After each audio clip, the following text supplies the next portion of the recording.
Hi guys, this is Mike from Pro Market Traders. In this and the following two tutorials I will give you an overview of the ProRealTime platform. In the first part I will go through the display and trading menu. In the second part I will go through charts and associated options. In the third part I will go through how to place orders, stops and limits and options associated with these. For now, I won't go through automatic trading. Instead, I will go through that in great detail in one or more tutorials later on. Looking at ProRealTime's homepage, we can see that it's an award-winning platform with over 500,000 users that can access almost 250,000 financial instruments. When we open the platform, it looks like this. This can seem a little bit intimidating if you haven't used this kind of software before, but don't worry. I will go through it systematically and you will realize that most of it is quite simple and straightforward. We begin by closing everything down except the main window. Closing that window is akin to closing the entire program and you will be prompted if you want to continue. From the 6 menus inside the main window we can access everything in ProRealTime. I will go through them more or less in order, starting with the display menu. In the display menu you have 9 items with their associated keyboard shortcut. I will start from the top of the list and work my way through them one by one.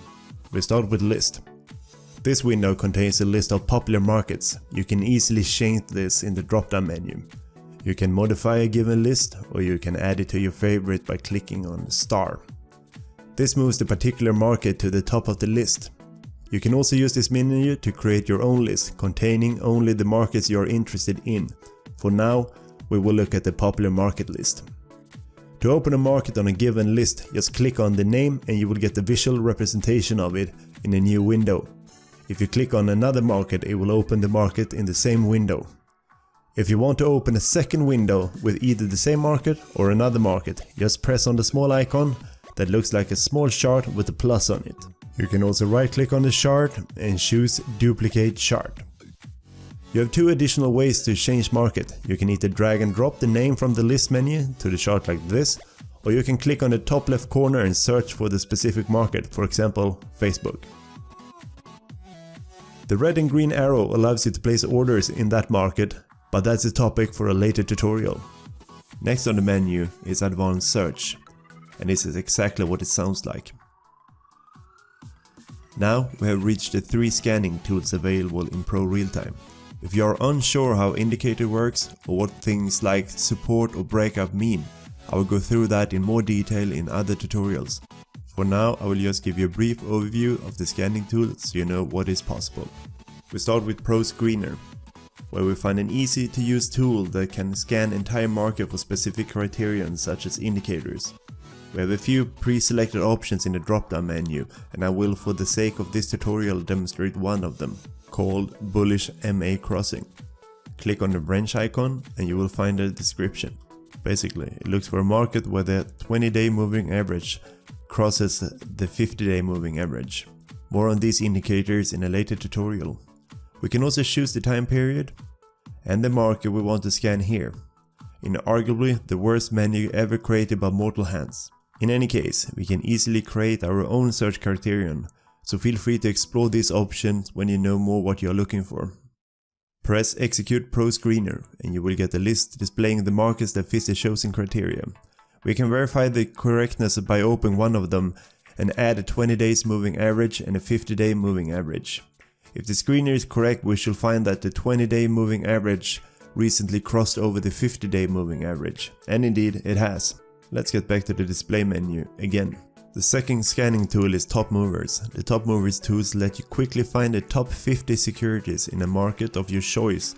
We scan based on preset criteria like price variation, volumes, gaps, pre-ordering movement, candlestick patterns and order book volume. You choose the market you're interested in, specify the criteria and the relevant time period. Here we can see that, for example, the mini Bitcoin has strong development in the last week. Just a reminder, you can sort everything by column content by clicking on the heading. This is true for all columns in ProRealTime. The last screening tool is ProRealTrend Detection. As the name suggests, you can screen markets for trends based on resistance and breakouts. The difference between ProRealTrend and ProScreen is that the former tracks the resistance and breakouts and the later tracks indicators, so use accordingly. I will not go through spreads and option change in this tutorial, so we only have alert status and cursor details left. Alert status display all of your alerts. I will just demonstrate by placing an alert in this chart. I click on the yellow bell, click on the chart and confirming by clicking create alert.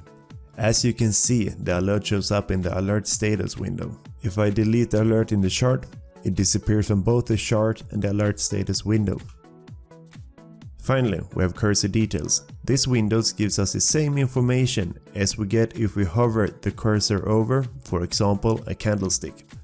We will be informed about the opening price, high low, closing price, etc.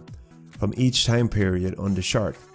It is much easier to get the exact value by using any of these methods rather than trying to read the value on the y-axis. Next, we have the trading menu that consists of 4 items. But I will only go through 3 of them now and automated trading in a separate tutorial. First up is open position, that shows any position that is currently active in the market. I'll show the name, percentage change, quantity, gains and so forth. The next window is the detailed report. Here we can find an overview of our trading performance. For example, how many winning and losing trades we have executed, how much we made or lost on average, our best and worst trade, etc. We can also get these statistics separated for manual and automatic trading. The third window is pending orders. That is orders that were placed in the market but is not yet activated. I will just put in an order in the market and you can see it's now displayed in the menu. Here we can also see cancel rejected orders, contingent orders and automatic trading orders. This is the end of this tutorial. If you like this one, please smash that like button and subscribe to the channel. In the next tutorial we will look closer at the chart window and options associated with it.